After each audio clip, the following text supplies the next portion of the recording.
Hi everyone, நான் உங்கள் doctor Sasitharan.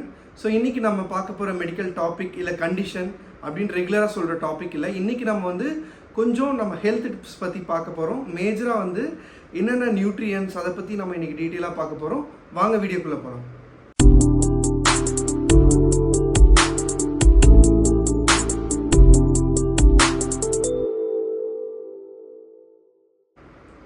So இன்றைக்கி நம்ம வழக்கமான இந்த நோய்கள் எதனால் வருது, அதை நம்ம எப்படி தெரிஞ்சு அதை நம்ம ட்ரீட் பண்ணுறது, அந்த மாதிரி ஒரு வழக்கமான டாப்பிக்லேருந்து இன்னைக்கு கொஞ்சம் மாறி இந்த நோயே வராமல் எப்படி ப்ரிவென்ட் பண்ணுறது, எப்படி நம்ம தடுக்கிறது, அதுக்கு என்னென்ன உணவு முறைகளை நம்ம ஃபாலோ பண்ணலான்ட்டு தான் இன்றைக்கி நம்ம பார்க்க போகிறோம்.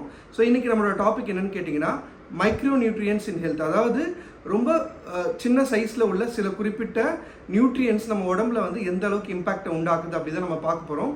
ஸோ அது தெரிஞ்சுக்கணுன்னா நம்ம முதல்ல நம்ம உடம்புல மேக்ரோ நியூட்ரியன்ஸ் சொல்லுவோம். அதாவது பெரிய நியூட்ரியன், அதாவது பெரிய ஊட்டச்சத்துக்கள் நிறைந்த உணவுகள் என்னென்னா பேசிக்காக நான் சொன்னது கார்போஹைட்ரேட், ப்ரோட்டீன், லிப்பிட் சொல்லுவோம். இது மூணு தான் ஒரு மேஜரான நம்ம உடம்புக்கு நம்ம எனர்ஜிக்கு எல்லாத்துக்கும் தேவைப்படுற நியூட்ரியன்ஸ். ஓகேங்களா?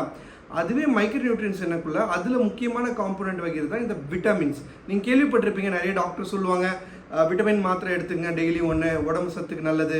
ஸோ நம்ம மாத்திரை தான் எடுத்துக்கணுமா இல்லை உணவே மருந்தாக நம்ம எடுத்துக்கலாமா, என்னென்ன உணவுகள் எடுத்துக்கலாம் அப்படின்றத பற்றி தான் நம்ம டீட்டெயிலாக பார்க்கலாம்.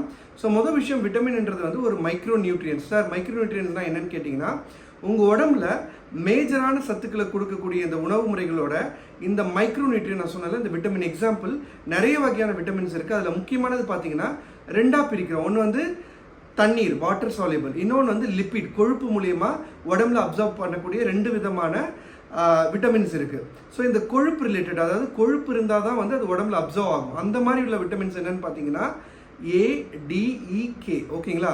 அதுவே வாட்டர் சால்யூபிள், தண்ணி இருந்தால் உடம்புல ஈஸியாக அப்சர்வ் ஆகக்கூடிய விட்டமின்ஸ் என்னன்னு பார்த்தீங்கன்னா vitamin B complex or vitamin C சொல்லுவோம். இந்த ரெண்டு விட்டமின் வாட்டர் சால்யூபிள், மற்ற எல்லாமே லிப்பிட் சால்யூபிள் சொல்லுவோம். ஸோ இதுமாரி நாங்கள் சொல்லிட்டீங்க.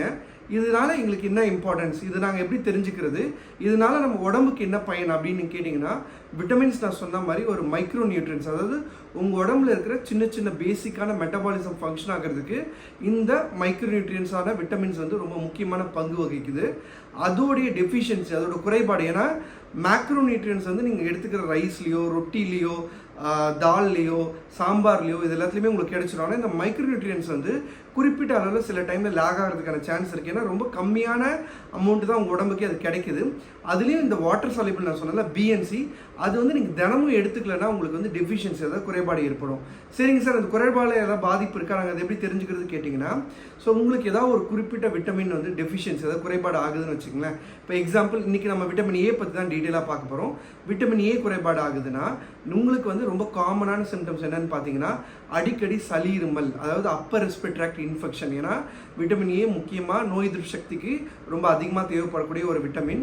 அது கம்மியாகக்குள்ள உங்களுக்கு அடிக்கடி சளி பிடிக்கிறது, அடிக்கடி இந்த சைனஸ் ப்ராப்ளம், அந்த மாதிரிலாம் ரொம்ப காமனாக வர்றதுக்கான சான்ஸ் ரொம்ப அதிகமாக இருக்குது.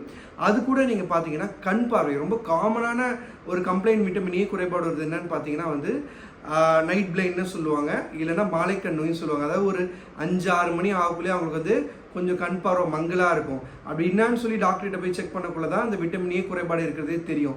இன்னொரு குறிப்பிட்ட வகை பார்த்தீங்கன்னா வெறும் இந்த கையோட பகுதியிலையும் இந்த பகுதியிலையும் ஒரு சின்ன சின்ன பிக்மெண்டேஷன் ஆகும். அது பேர் ஃப்ரினோடெர்மா ஃபாலிகுலேட்டிஸ் சொல்லுவாங்க. அதுவும் இந்த விட்டமின் ஏயோட குறைபாடுக்கு ஒரு முக்கியமான காரணமாக இருக்குது. அது ஸ்கின்னையும் பாதிக்குது, நோய் எதிர்ப்பு சக்தியை பாதிக்குது, கண் பார்வையும் பாதிச்சு. ஒரு குறிப்பிட்ட ஒரு விட்டமின்ல இவ்வளோ குறைபாடுகள் வந்துச்சுன்னா இவ்வளோ பிரச்சனைகள் உருவாகுது. அதனால தான் நம்ம இன்னைக்கு விட்டமின் Aவை பற்றி ரொம்ப டீட்டெயிலாக தெரிஞ்சுக்க போகிறோம். ஸோ விட்டமின் A எங்கேருந்து வருதுன்னு கேட்டிங்கன்னா ரொம்ப ஒரு காமனான நேச்சுரல் சோர்ஸ் தான். என்னென்னு பார்த்தீங்கன்னா நீங்கள் எந்த ஒரு பழ வகையிலோ உணவு வகையிலோ எடுத்திங்கன்னா எதுலாம் மஞ்சள் கலரில் இருக்கோ, ஆரஞ்சு கலரில் இருக்கோ, அதில் பீட்டா கரோட்டின்னு சொல்லுவாங்க. அதாவது விட்டமின் ஏல ரெட்டினாயிக் ஆசிட்ன்ற ஒரு வேதிப்பொருள் இருக்குது. அது உங்கள் கண்ணோட பார்வைக்கும் நோய் எதிர்ப்பு சக்தி அதிகமாக உண்டாக்குறதுக்கும் ரொம்ப முக்கியமான ஒரு கெமிஸ்ட்ரி, பயோகெமிக்கல் காம்பனண்ட். ஓகேங்களா? சரிங்க சார், அந்த உணவு வகைகள் என்னென்னு நீங்கள் சொன்னீங்க, இந்த மஞ்சள் ஆரஞ்சு கலர் உணவு வகைகள் பேர் கொஞ்சம் சொல்ல முடியுமான்னு கேட்டிங்கன்னா நிறையா இருக்குது. நான் அதில் இமேஜில் ஆட் பண்ணுறேன், அதை பாருங்கள். முக்கியமான சொல்லக்கூடியது என்னென்னா ஆரஞ்சு பழம், பப்பாளி பழம், கேரட்டு. ஓகேங்களா? அதுக்கப்புறம் பால் சார்ந்த உணவு வகைகள். ஓகேங்களா? இந்த சீஸு, அதுக்கப்புறம் வெண்ணெய், நெய், அப்புறம் பால், தயிர் இது எல்லாத்துலேயுமே வந்து இந்த விட்டமின் ஏயோட சத்து அதிகமாக இருக்குது. சார் ஏதாவது ஒரு அசைவ வகைகள் சொல்லுங்கள், நான்வெஜ்ஜில் எதாவது இருக்கான்னு கேட்டிங்கன்னா சிக்கன் லிவர், முட்டை, மீனுடைய ஃபிஷ் கார்ட் லிவர், மீனோட எண்ணெய், இதில் எல்லாத்துலேயுமே வந்து விட்டமின் ஏயோட வந்து சத்து வந்து ரொம்ப ரொம்ப அதிகமாக இருக்குது. நீங்கள் பார்த்தீங்கன்னா நிறையா விளம்பரத்தில் கூட வரும், பார்த்தீங்கன்னா இதில் வந்து ஃபிஷ் கார்ட் லிவர் ஆயில் இருக்குது, மீன் ஆயிலில் வந்து இருக்குது, ரொம்ப அதிகமாக இருக்குது, விட்டமின் ஏ இருக்குது அப்படின்னு சொல்லி விளம்பரம் பண்ணுவாங்க. ஸோ இது எல்லாத்துலேயுமே வந்து விட்டமின் ஏ வந்து ரொம்ப ரொம்ப அதிகமாக இருக்குது. ஸோ இது எல்லாமே நீங்கள் டெய்லி உங்கள் உணவில் நீங்கள் எடுத்துக்கிறீங்களான்னு ரெகுலராக செக் பண்ணும். அதோட குறைபாடு தான் நான் சொன்னேன். இப்போ வந்து உங்களுக்கு அளவான அமௌண்ட் வந்து விட்டமின் ஏ இல்லைன்னா நான் சொன்ன மாதிரி இந்த எல்லா குறைபாடுகளும் வரும். மலைக்கண் நோய், அதுக்கப்புறம் அடிக்கடி இன்ஃபெக்ஷன் ஆகிறது, சைனஸ் ப்ராப்ளம் வர்றது, அதுக்கப்புறம் வந்து பார்த்திங்கன்னா இந்த கை காலில் வந்து ரேஷஸ், சொறி சரங்கு வர்றது, இது எல்லாமே விட்டமின் ஏ, வைட்டமின் ஏவோடைய ரொம்ப காமனான டெஃபிஷியன்சி, அதாவது குறைபாடோடைய ப்ரெசன்டேஷனாக இருக்கும். ஓகேங்களா? ஸோ இன்றைக்கி நான் விட்டமின் ஏ பற்றி ரொம்ப டீட்டெயிலாக நான் உங்களுக்கு சொல்லியிருந்தேன். இன்னும் நிறைய விட்டமின்ஸ் இருக்குது. எக்ஸாம்பிள் வந்து பி காம்ப்ளெக்ஸ், சி விட்டமின், டிஇகே, இந்த மாதிரி நிறைய இருக்குது. ஒரு நாளுக்கு ஒரு சீரீஸ் பார்ப்போம்.